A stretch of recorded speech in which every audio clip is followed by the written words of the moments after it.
이동학 지구촌장이 하고 있는 2년간의 세계 일주 프로젝트가 있잖아요. 그 2년간의 세계 일주 프로젝트에 제가 꼽사리를 낀 거예요. 일주일간 그냥 얹힌 거야. 제가 작년에는 우크라이나를 다녀왔잖아요. 그 우크라이나도 이동학 세계 일주에 일주일간 제가 여름 휴가를 껴가지고 갔다 왔던, 그 10주년 휴가를 껴서 갔다 왔던 거고, 10년 근속 휴가를. 이번에는 그냥 봄 휴가를 5일간 써서 이동학이 하고 있는 세계 일주에 일주일간 또 편승한 겁니다. 근데 마침 제가 휴가를 쓸 수 있었던 기간에 동학이가 일본을 돌고 있었던 거죠. 잘 됐다. 일본은 뭐 비자 신청도 안 해도 되고 그냥 편하게 여권만 들고 가면 되니까 잘 됐다 해가지고 일본으로 그냥 합류했다라는 거죠. 뭐 이동학에 대한 스토리는 뭐 잘 알고 계실 테니까 넘어가고, 또 하나 중요한 사람이 이 사람이에요.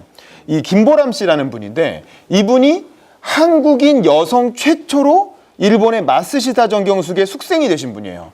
근데 이제 이분 얘기를 하면 이 마쓰시다 정경숙은 이 뒷부분에 나오니까 그때 자세히 설명하는 걸로 하고, 어쨌든 마쓰시다 고노스케라고 하는 우리로 치면 정주영이나 이병철쯤 되는 일본에서 뭐 파나소닉이란 유명한 그 제조업체를 만든 그 기업의 회장이죠.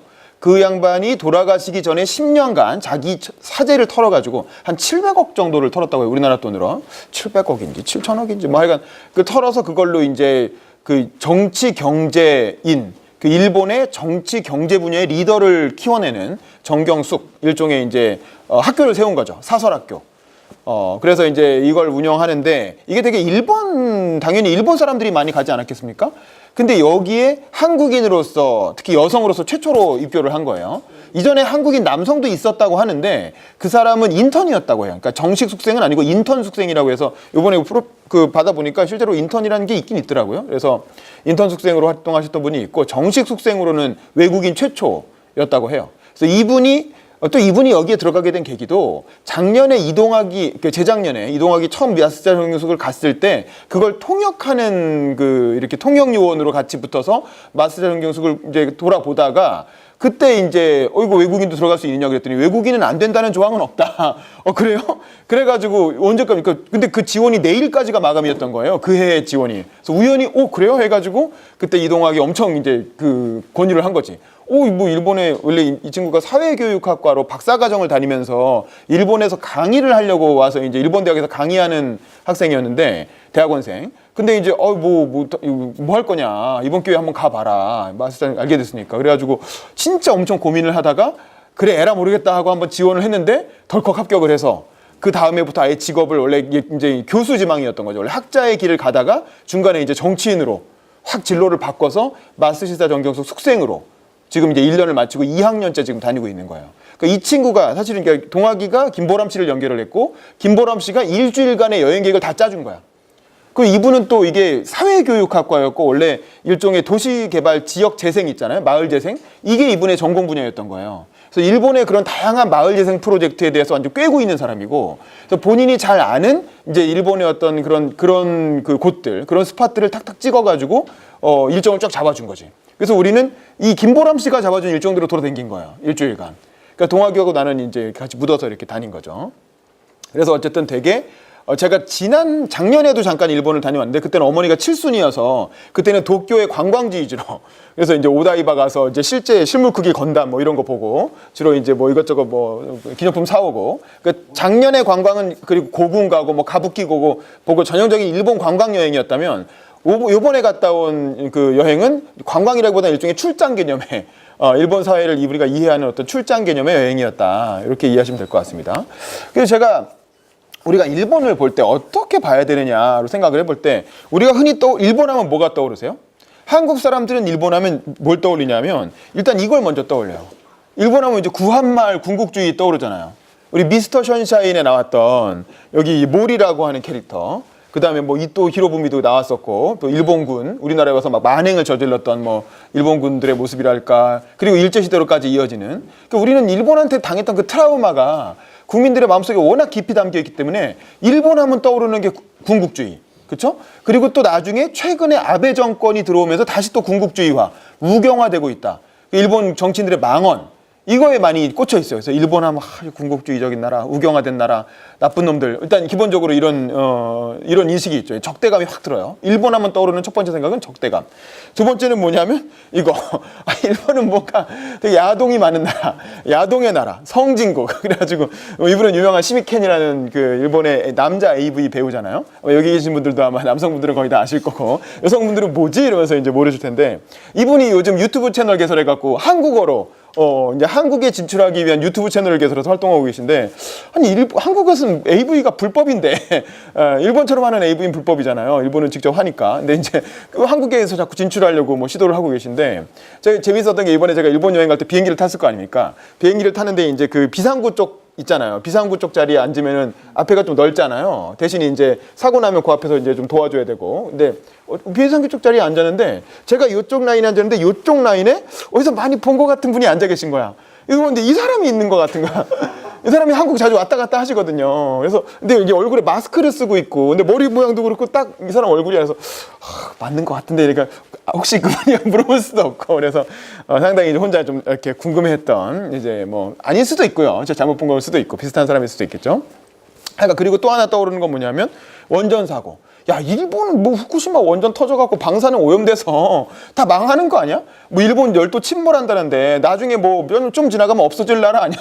뭐 이렇게들 이제 극단적인 생각들을 하죠. 그러니까 우리가 일본에 대해서 떠올리는 이미지는 이런 극단적인 이미지들이에요. 군국주의거나 아니면 되게 성적으로 개방된 나라거나 아니면 뭐 원전 사고 터지고 맨날 지진 나고 화산 폭발하고 뭐 태풍 오고 뭐 그래서 이제 굉장히 약간 그런 나라라는 그런 일본의, 왜냐면 그런 게 외신을 통해서 주로 보도가 되니까 우리가 생각하는 일본의 이미지는 좀 그런 좀 이렇게 치우친 것들인 것 같아요.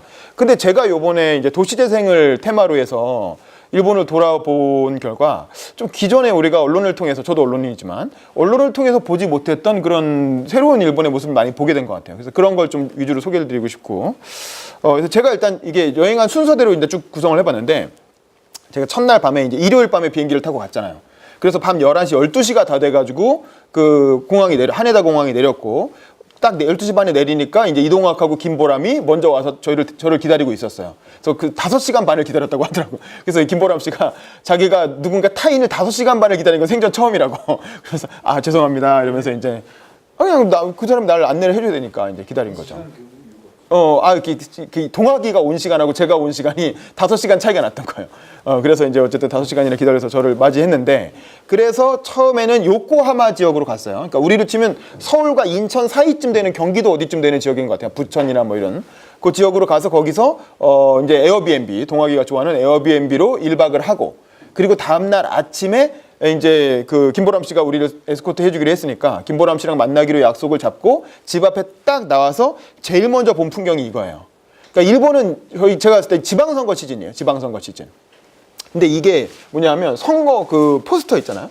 선거 포스터가 붙어 있는 건데 후보가 30명이 나왔어요. 한 지역구에 후보가 30명이 나온 거야. 그러니까 물론 이제 지방선거니까 그럴 수도 있죠. 뭐 중선거구고 뭐 2명 이상 뽑힐 수도 있을 텐데, 진짜 자민당만 해도 후보를 막 3, 4명씩 공천을 하고 워낙 후보가 많이 있어서 야, 이건 뭐지? 이러면서 이제 여기서 사진 한번 찍어봤는데 진짜 후보가 많이 나온다. 라는 거. 그리고 제가 이렇게 사진을 찍고 있는데 저쪽에서 이제 그 유세 차량이 하나 오는 거예요. 근데 일본 공산당, 일본 공산당 유세 차량이 막 이렇게 뭐 유세를 하면서 지나가서 해서 야, 신기하다. 공산당이 이렇게 길거리에서 유세를 하네. 이러고 참 이 장면부터가 되게 그랬고, 그리고 이 뒤에 보면 이게 나오지만 날씨가 엄청 좋았어요.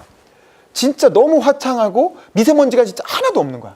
하늘이 너무 파랗고 또 마침 이제 이 벚꽃 시즌이었잖아요. 그래서 길거리에 벚꽃도 쫙 펴져 있고, 또 일본이 벚꽃의 원조 아니겠습니까? 우리는 여의도 오면은 이제 벚꽃놀이 일부러 오지만 일본은 그냥 동네를 다니면 다 벚꽃이 있고, 그래서 참 일본 날씨 참 좋다. 되게 차분하고 경관이 조용하고 이제 그런 걸 많이 느꼈어요.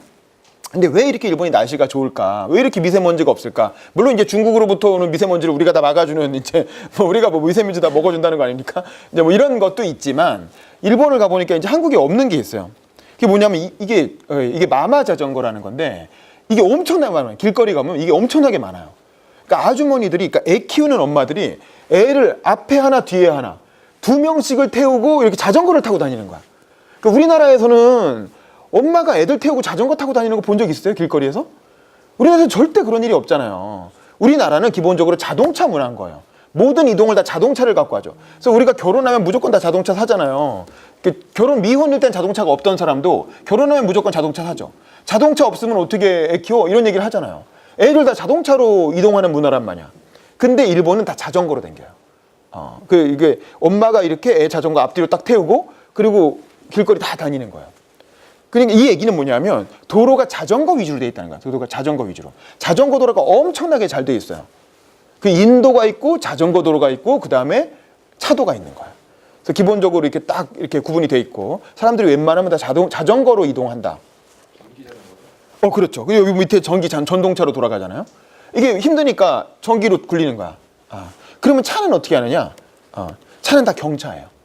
뭐 이거 다 아는 유명한 일이지만 일본은 그러니까 일본 사람들이 한국에 오면 놀라는 게 왜 이렇게 자동차들이 다 커? 이게 놀란다는 거야. 우리가 일본에 가면 놀라는 게 왜 이렇게 자동차들이 다 조그매? 이게 놀란다는 거죠. 그러니까 일본은 웬만하면 우리로 치면 다마스 같은 차 있잖아요. 그러니까 트럭을 좀 큰 차도 다마스처럼 조그만 트럭이고 다 티코 같은 차들. 옛날에 우린 다 없어지지 않잖아요. 다 그런 차들만 다 타고 댕기고 또 이렇게 뭐 차를 살 때도 집에 다 조그만 주차장 하나씩 있고 주차장이 없으면 차 못 사고 뭐 이런 식인 거죠. 그래서 규제 자체가 그리고 당연히 이렇게 뭐 경유차 이렇게 미세먼지 뿜어내는 나쁜 연기 뿜어내는 그런 차는 다 규제해 갖고 이 도쿄 시내에는 그런 차는 다 못 들어오고 이미 몇십 년 전부터 그런 규제를 다 해서 자동차 타고 다니면 굉장히 불리하게 굉장히 불편하게 만들어 놨어요. 그리고 또 지하철 값도 엄청 비싸. 은근히 한국은 웬만한 건 다 버스 도로 다 환승되고 이러잖아요. 근데 이제 지하철도 가격이 꽤 비싸서 웬만하면 걸어 다니거나 자전거 타고 다니거나 그렇게끔 되어 있더라고요. 그래서 일본이 참 이 도로가 이렇게 공기가 깨끗한 데 다 이유가 있다. 이제 그런 시스템으로 다 이렇게 만들어 놨더라고요. 그래서 그러니까 그런 게 일단 처음에 이튿날 둘째 날 아침에 딱 거리에 나왔을 때 그게 눈에 딱 들어왔고 그래서 야 일본은 참 공기가 깨끗하구나. 사람들이 자전거를 많이 타는구나. 그리고 엄마들이 애 데리고 이렇게 자전거 타고 많이 왔다 갔다 하는구나. 이제 그런 게 이제 눈에 많이 들어왔고 하여간 일본이 출산율이 그래도 한 1.45 정도 되잖아요. 우리가 0.9까지 떨어져 있는데 일본도 출산율이 저출산 원조가 일본이잖아요. 저출산 고령의 원조가 일본인데 많이 출산율이 떨어졌다가 그래도 상당히 회복이 됐다고 해요. 이제 우리보다 훨씬 낫죠 지금은. 이제 그렇게 된 데에는 이렇게 뭔가 이렇게 육아 친화적이라고 해야 되나? 어떤 육아 친화적인 그런 환경들을 많이 조성해 그런 라이프 스타일을 되게 육아 친화적으로 많이 조성을 해놓은 것 같아요. 길거리 다니면서도 아기 데리고 이제 이렇게 산책하고 그러는 어머니들도 길거리 되게 많이 봤고 이제 그런 걸 느꼈고 어쨌든 그 다음에 이제 저희가 처음 갔던 곳은 요코하마였어요. 요코하마는 우리로 치면 인천이라고 생각하시면 되죠. 도쿄 근처에 있는 항구 도시. 근데 이제 요코하마가 원래 이전에 뭘로 유명하냐면 조선산업이에요. 조선산업. 일본의 조선산업의 메카로 되게 유명한 우리로 치면 물산이나 뭐 창원이나 뭐 이런 데겠죠. 근데 이제 도쿄랑 가까우니까 인천 같은 느낌인데 요코하마를 가서 느낀 건 뭐냐면 이 친구가 이 김보람이라는 친구가 우리를 요코하마에 데려갔던 이유는 요코하마의 어떤 변화된 모습을 보여주려고 데리고 간 거였어요. 여러분 이 요코하마 시내 옆에 이렇게 무슨 뭐 밑에 푹 꺼진 데 있잖아요. 계단에 돼 있고 이게 뭔지 혹시 아시겠어요? 이게 뭐냐면 이게 여기서 보면 이게 잘 안 보이는데 이렇게 들어가서 이렇게 보면 이렇게 피라미드를 거꾸로 뒤집어 놓은 것처럼 밑으로 이렇게 쭉 내려갑니다. 이게 뭐냐면 이 도크 있죠. 도크. 배 만드는 도크. 그러니까 우리 영화 중에 레미제라블 영화 보면 첫 장면에 거대한 도크에 배 이렇게 노예들이 죄수들이 끌어들이는 그 장면 나오잖아요. 그 옛날에 배 만드는 공장이었던 곳이에요. 그 배 만드는 공장이었던 곳을 지금은 어떻게 했냐면 약간 공연장처럼 만들어 놓은 거예요. 그 사람들이 이렇게 계단화돼 있으니까 거기에 앉아서 가운데서 공연 볼 수 있게 이렇게 만들어 놓고 그 밑에 이렇게 들여다보면 밑에 레스토랑도 있어요. 그 밑에를 파가지고 그곳에 레스토랑을 만들어 놓은 거야. 그래서 여기가 관광지가 되어 있는 거예요. 그 옛날에 일본이 조선 산업이 되게 주력 산업이었잖아요.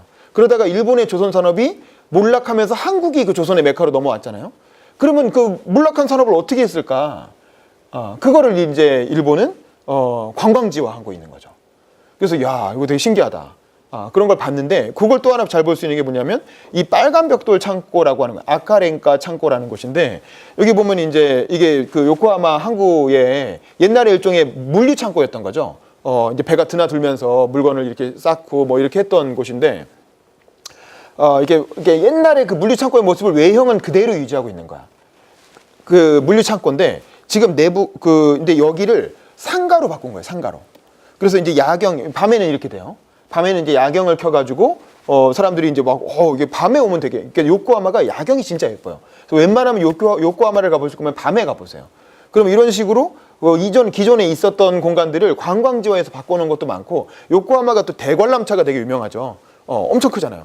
엄청 큰 대관람차가 또 밤에 야경을 다 켜놓고 그래서 밤에 이렇게 그 요코하마 그 꼭대기에 올라가서 보면 야경이 되게 예쁩니다. 그래서 올라가서 보려고 했다가 관람료가 10,000원이라 그래서 안 봤습니다. 너무 비싸가지고 밤에 다시 와서 볼까 하다가 이제 그냥 말았는데 이 빨간 벽돌 창고라고 하는 데가 이제 내부는 완전히 그 특산품 상가로 바뀌어 있는 거예요. 이렇게 들어가면 이제 이런 식으로 돼 있는데 저는 이거 보면 느낀 게 뭐냐면 자영업을 굉장히 고부가 가치화해 놓은 거예요. 그래서 여기 안에 있는 상품들을 보면 특산품이 엄청나게 많아요. 그래서 이게 저는 이제 평일 낮에 갔었는데 이제 주말에 손님 많이 올 때 가면 진짜 사람들이 너무 많아가지고 이렇게 정면으로 걷지를 못하고 이렇게 옆으로 걸어간다는 거예요. 옆으로 개걸음을 해서 걸어가야 될 정도로 엄청나게 관광객이 많이 와. 그리고 여기서 파는 물건들은 다 뭐냐면 뭐 이제 제가 이렇게 가서 구경하고 이랬던 사진인데 진짜 여기가 아니면 살 수 없는 아주 특이한 물건들을 많이 팔아요. 근데 이제 특히 이게 어떤 거냐면 그 빨간 벽돌 창고라고 하는 그 창고 모양 있잖아요. 그 건물 자체를 상품화하는 거예요. 그래서 그 건물 모양의 뭐 열쇠고리도 있고 그 건물 모양의 과자, 일본은 또 과자가 많잖아요. 과자, 뭐 초콜릿 이런 거를 그 빨간 벽돌 창고 모양의 과자로 만든 거야. 그래서 그 모양의 과자, 뭐 창고, 그다음에 무슨 뭐 벽걸이, 뭐 시계, 뭐 이런 것들을 다 그 어떤 그 자체를 이제 상품화해서 만든 물건들. 그래서 야 진짜 이게 되게 사고 싶은 게 많더라고요. 그래서 우리가 일본적으로 일본 가서 선물 사올 때 공항에 들려서 면세품 가게 가가지고 거기서 일본 과자 이런 거 많이 사오잖아요. 근데 보면 다 비슷비슷하거든 결국에는. 이제 뭐 다 맛있는 과자들이긴 하지만 이런 데서 물건을 사면 이거는 진짜 여기밖에는 살 수가 없는 거예요. 여기가 아니면 살 수 없는 그런 물건들을 이렇게 모아서 판다라는 거죠. 그리고 굉장히 뭐 되게 완성도가 높아요. 이게 사람들이 다 손으로 장인들이 만든 것들. 그러니까 이게 참 우리나라는 관광상품이라고 해서 서울에 가서 관광을 하나, 경주에 가서 관광을 하나, 부산에 가서 사나 다 그 한국에서 파는 관광상품이라는 게 다 거기서 거기잖아요. 다 비슷비슷하게 생겼고. 근데 일본은 가는 데마다 다 맞춤형 관광상품들이 다 따로 있는 거예요. 그래서 일본의 이제 과거의 어떤 그 산업, 이렇게 몰락한 산업시설도 다 하나하나를 관광상품화해서 굉장히 어떤 고도화된 어떤 자원화하고 있다. 그렇기 때문에 일본의 자영업이 굉장히 기반이 탄탄하고 강력하다는 거죠. 저 이제 보면서 야, 이 참 자영업을 하려면 이렇게 해야 되는구나 라는 생각을 저는 많이 했고, 그 이제 편의점도 보면 그러니까 우리나라랑 많이 비교가 되는 게 일본의 편의점은 이 세 개예요. 이 로손이 되게 유명하고 그 다음에 세븐일레븐이 유명하고 패밀리마트가 유명합니다. 이 3대 편의점인데 우리는 GS25하고 이제 좀 같은 편의점의 업종이 좀 다르죠. 근데 일본 편의점을 보면 느낄 수 있는 게 일단 제가 지난번 작년에 여행 갔을 때 느낀 건데 되게 커. 이거 보세요. 편의점 하나가 거의 작은 마트만 해요. 일단 일본에서 편의점 사업을 한다는 건 굉장히 부자인 거예요. 일본에서 편의점은 아무나 하는 게 아니에요. 일단 기본적으로 굉장히 커. 그리고 또 뭐냐면 되게 적어. 일본 편의점은 진짜 한 2블럭 가야 하나 있을까 말까 해요. 한 편의점 하나 있고 한참을 걸어가야 또 있고 한참을 가야 또 있고 그래요. 또 안에 들어가면 엄청나게 넓고 파는 것도 엄청 다양하고 많아. 근데 우리나라는 어때요? 편의점 진짜 요만한 코딱지만한 공간 하나 있으면 편의점 만들잖아요. 그리고 한 블럭 안에 편의점 2개 있고 막 이렇잖아요. 그러니까 이게 기본적으로 편의점을 하는 그 장사 규모가 다른 거예요. 우리나라는 어떤 사람들이 편의점을 하냐면 프랜차이즈도 마찬가지예요. 프랜차이즈 이게 스타벅스, 이건 제가 직접 본 건 아니고 인터넷에서 찾은 건데 제가 일본에 여행 갔을 때 되게 놀란 게 스타벅스가 별로 없어요. 진짜 아주 큰 번화가를 가야 하나 있는 거야. 그리고 또 한참을 가야 또 하나 있고 스타벅스나 이제 뭐 스타벅스밖에 없어요. 그리고 우리나라 스타벅스도 있고 커피빈도 있고 카페베네도 있고 뭐 엔젤리노스도 있고 이 프랜차이즈 커피숍 엄청나게 많잖아요. 근데 일본은 그런 프랜차이즈 커피숍을 찾기가 되게 힘들어요. 한참을 가야 어쩌다 한두 개 하나 보이고 대부분은 뭐냐면 다 지역 맞춤형 그 지역에 있는 어떤 커피숍인 거예요. 지역에 있는 카페. 굉장히 오래 했던 오랜 어떤 그 이렇게 뭐 3대째 이어오는 뭐 그런 자영업집 뭐 이런 거 있잖아요. 100년 된 가게. 뭐 메이지 유신 때부터 뭐 메이지 시절부터 있었던 가게 뭐 다 이런 식인 거죠. 이러니까 그 같은 자영업이지만 자영업의 전문성이 굉장히 다른 거예요. 근데 이제 우리가 자영업의 위기라고 해가지고 이제 뭐 일자리 최저임금 올리니까 자영업자들 죽겠다 이렇게 난리가 나잖아요. 근데 이제 이런 일본의 자영업과 우리나라의 자영업을 비교해 보면 우리나라가 왜 이렇게 다들 자영업이 다 죽겠다고 하느냐, 특별한 전문성 없이 다들 뛰어드는 거예요. 왜냐하면 회사를 다니다가 정리해고 당하거나 이제 잘리고 나면 요즘 최근에 이제 경기가 어려우니까 구조조정이 많이 일어나잖아요. 잘리고 나면 첫 번째는 우리나라는 실업급여가 없어. 실업급여가 없으니까 잘리면 당장 뭐 수입이 없는 거예요. 우리나라 실업급여는 석 달밖에 안 주잖아요. 석 달밖에 안 주고 상한은 120만 원밖에 안 되니까 뭐 일단 당장 회사 잘리면 할 게 없어. 그러니까 뭘 어떻게 해야 되지? 실업급여 받는 기간이 끝나버리면.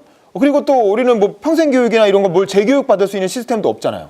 그러니까 일단 당장 퇴직금 목돈 한 1, 2억 받은 걸로 뭘 해야 되지? 준비가 안 된 상태에서 먹고는 살아야 되겠으니까 급하게 자영업 창업을 하는데 뭐 아무 전문성이 없으니까 뭘 하겠습니까? 가장 만만한 게 프랜차이즈 창업이나 편의점 창업인 거예요.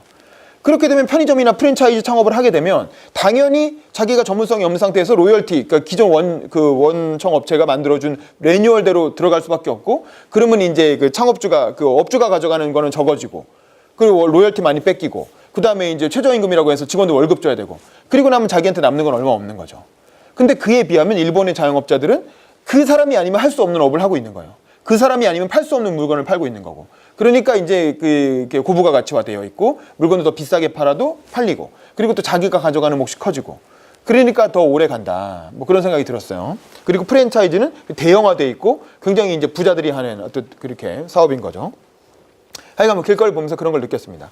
그런 걸 느끼면서 다음으로 이제 넘어가게 된 게 이제 출장을 하게 되는 건데, 일종의 이제 출장식 그 하게 되는데, 이 김보람 씨가 저를 데리고 간 데는, 그러니까 본인이 원래 이 사회교육 이런 쪽 전공이었으니까 이 스기나미 구청이라는 곳으로 저를 데리고 갔어요. 여기가 생활체육과였는데 스기나미 구청의 생활체육과에 가서 이제 공무원들이랑 이렇게 간담회를 가진 거예요.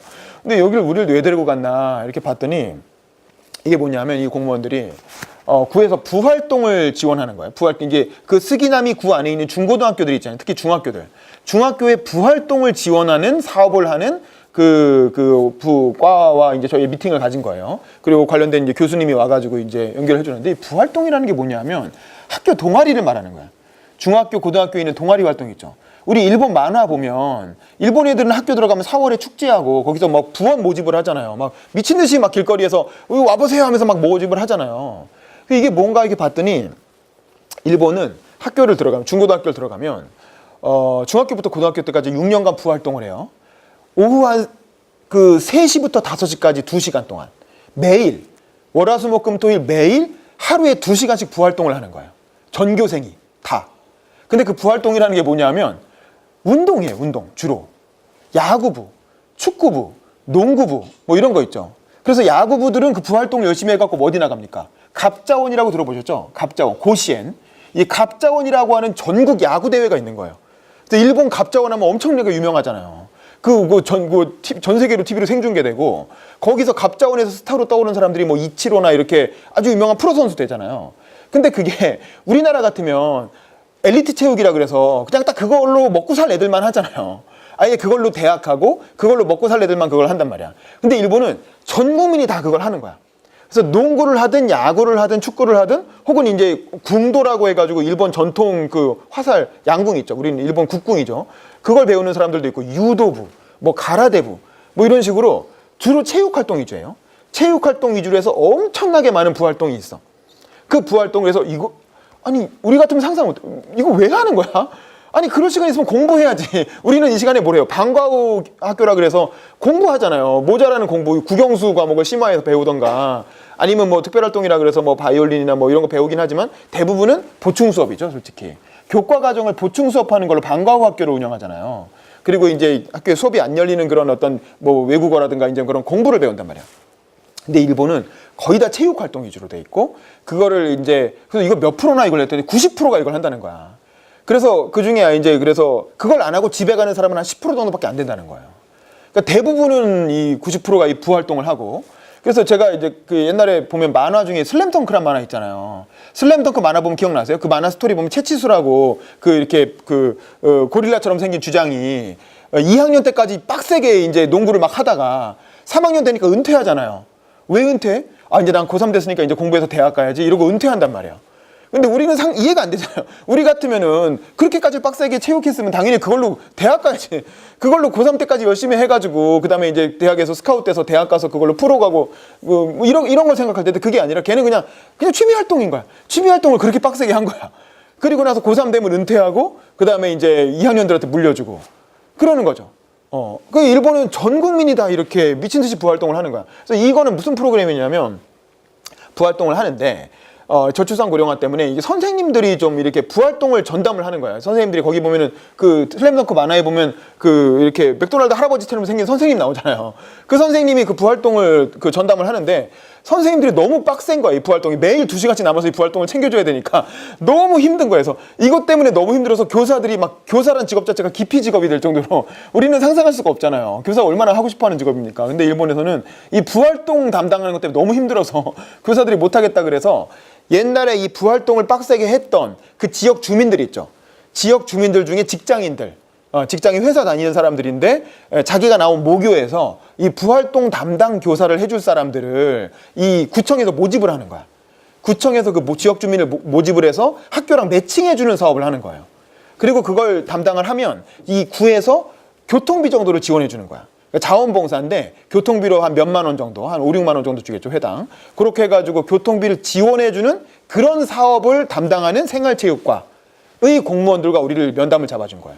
그래서 일본의 부활동이라는 게 어떻게 이루어지는가, 이제 뭐 이런 거를 쭉 얘기를 들었는데, 우리 같으면, 아니, 이런 걸 왜 하느냐. 이런 거 할 시간 있으면 학원 가야지. 학원 가서 공부해야지. 근데 일본은 이 생활체육이라는 게 아주 튼튼하게 중고등학교 때부터 뿌리가 내려 있는 거예요. 그래서 이건 당연히 교육과정의 일환이다. 이걸 해서 애들이 대학 가기 위해서 하는 게 아니라 이게 교육인 거예요. 이게 그냥 당연히 중고등학교 때 해야 되는 교육의 일환으로 들어가 있고, 그래서 적어도 고등학교 2학년까지는 빡세게 이렇게 부활동을 다 하고 고3 1년 정도 입시 공부에 전념해가지고 대학을 가는 이제 그런 시스템인 거죠. 근데 우리는 중학교 때부터 미친 듯이 이렇게 공부를 시켜서, 중학교가 뭐야, 초등학교부터 12년을 그냥 공부만. 그러니까 우리는 지덕체라고 하지만 사실은 지덕체인 거잖아요. 덕가체는 아주 쬐끔이고 지가 이제 위주인 공부라면, 일본은 적어도 이 체육이라고 하는 게 굉장히 교육 과정에서 중요한 어떤 걸로 들어와 있고, 이게 생활 체육화돼 있어서 나중에 이제 직장인이나 어떤 그렇게 그 주민들의 어떤 체육 활동으로까지 자연스럽게 이어진다라는 거죠. 그래서 교육 과정에 체육이라는 게 굉장히 중요하게 들어와 있다라는 걸, 일본과 다르다 우리가. 읽어보면서 요즘 엘리트 체육의 병폐가 문제가 많잖아요. 그래서 이게 소수의 자기들끼리만 생활을 하다 보니까 그래서 합숙 과정에서 성폭력, 성희롱 사건 일어나고, 그게 최근에 이제 뭐 빙상류 쪽에서 터져 나오고 막 그랬잖아요. 이게 이제 엘리트 체육만 강조하다 보니까 이제 이런 문제가 생긴다는 거죠. 근데 일본은 이렇게 생활 체육의 저변이 굉장히 넓다라는 걸 이제 많이 이렇게 봤고, 그래서 그걸 주민들이 같이 참여, 학교만의 일이 아니라 지역 공동체가 다 그 일본의 어떤 생활 체육에 같이 참여한다라는 거죠. 그걸 구청이 나서서 이제 매개한다라는 거죠. 그런 걸 이제 본 활동이었고요. 그 다음에 간 데는 이제 무사시노 지역으로 갔어요. 무사시노라는 건 우리 좀 뭐 부천쯤 되는 것 같아요. 그 도청 경기도로부터 조금 더 멀리 떨어진 무사시노시를 갔는데, 무사시노시의 쓰레기 재생센터인 거야. 그러니까 쓰레기 소각장이야, 쓰레기 소각장. 근데 쓰레기 소각장의 위치가 우리나라 같으면 어디 있어요? 우리는 상암동 쓰레기 소각장이었는데, 쓰레기 처리장이었는데, 지금은 이 쓰레기 소각장이라는 데가 엄청 멀리 떨어져 있잖아요, 도심으로부터. 근데 이 무사시노 클린센터는 무사시노 시청 바로 옆이야. 무사시노시, 우리로 치면 이제 서울시청 바로 옆에 쓰레기 소각장이 있는 거예요. 혹은 성남시청 바로 옆에 쓰레기 소각장이 있는 거예요. 근데 이제 제가 이거 딱 그 지하철을 타고 버스를 타고 무사시노 시청에 딱 내렸는데, 시청이 옆에 있고 그 길 건너편에 무슨 이렇게 미술관처럼 아주 투명하게 유리로 돼 있고 담쟁이 덩굴 이렇게 올라가게 되게 예쁘게 지어놓은 건물이 있는 거예요. 근데 이제 이 김보람 씨가 여기가 쓰레기 소각장이라고. 그래서 우리를 데리고 들어가는 거야. 일단 이 외관 자체가 엄청 예뻐. 엄청 현대적으로 디자인되어 있어요. 투명하게 유리로 돼가지고 옆으로 담쟁이 넝쿨 같은 거 쫙 이렇게 올라가고, 이거 무슨 미술관인가 싶은데 들어가 보면 쓰레기 소각장인 거예요. 그러니까 쓰레기 소각장 자체를 굉장히 예쁘게 지어놨어요. 그리고 들어가면 어떻게 돼 있냐면 안에가 아주 투명해. 그 사람들 별로 없고 다 이렇게 자동화되어 있는데요. 여기 보면 이렇게 어떻게 돼 있냐면 이런 식으로 이렇게 내부에 쓰레기 소각장이 다 보여. 이건 뭐냐면 여기 이게 무슨 크레인 같은 게 위에 보이잖아요. 이게 딱 들어가면 이 가운데가 완전 뻥 뚫려 있고, 이 무사시노 시에서 쓰레기차가 이렇게 쓰레기를 갖고 오면 이게 이제 이 안에 있는 공간으로 다 이렇게 들어가요. 그럼 이 거대한 이렇게 로봇팔 같은 게 이렇게 쭉 내려가서 쓰레기 봉투들이 막 떨어질 거 아니에요? 그럼 이렇게 들어가지고 이렇게 부셔. 부셔서 다시 훅 떨어져. 그럼 다시 또 이렇게 해가지고 또 부시고, 이제 그거를 다 보여줍니다. 이게 초등학생들 견학 코스라는 거야. 초등학생들이 엄청나게 와서 신기하다고 막 봐요. 거대한 로봇가 왔다 갔다 하는 것 같아요. 그렇게 해서 부셔가지고 이렇게 들어서 이렇게 옆으로 옮겨갖고 소각장으로 집어넣으면 이렇게 굴러 떨어져가지고 이렇게 용광로처럼 이렇게 쓰레기 불로 이렇게 태우는 공간이 있겠죠. 그건 물론 보이진 않지만 그게 이제 또 투명하게 그런 걸 다 볼 수 있게 이렇게 어쨌든 만들어놨어요. 예, 그렇게 해가지고 그걸 태워서 그걸 이제 그러면 그 재가 나오지 않겠습니까? 그 재가 나오면 그걸 가지고 시멘트를 만들어요. 재활용 시멘트를, 친환경 시멘트를 만들어서 그걸 가지고 이제 이렇게 건설 장비로, 건설 자재로 쓰는 거예요. 그래서 이 무사시노시에서 나오는 쓰레기가 하나도 그냥 버려지는 게 없고 다 재활용이 되는 이제 그런 시스템을 만들어 놓은 거예요. 그러면 세상에 도청 한가운데, 그러니까 시청 한가운데, 도심 한가운데 이런 쓰레기 소각장을 만들어 놨잖아요. 그럼 우리나라 같으면 저도 쓰레기 소각장을 한번 취재해 간 적이 있거든요. 한국의 쓰레기 소각장은 일단 뭐냐면 냄새가 장난이 아니에요, 진짜. 저도 하루 취재 갔었는데 완전히 그 오물 냄새에 완전히 그 옷이 완전 다 찌들어가지고 그냥 막 이렇게 있잖아요. 그 냄새 없애는 약을 그거 엄청 뿌렸는데도 도저히 며칠 없어지지가 않아서 그 옷을 하루 입고 입지를 못했어요.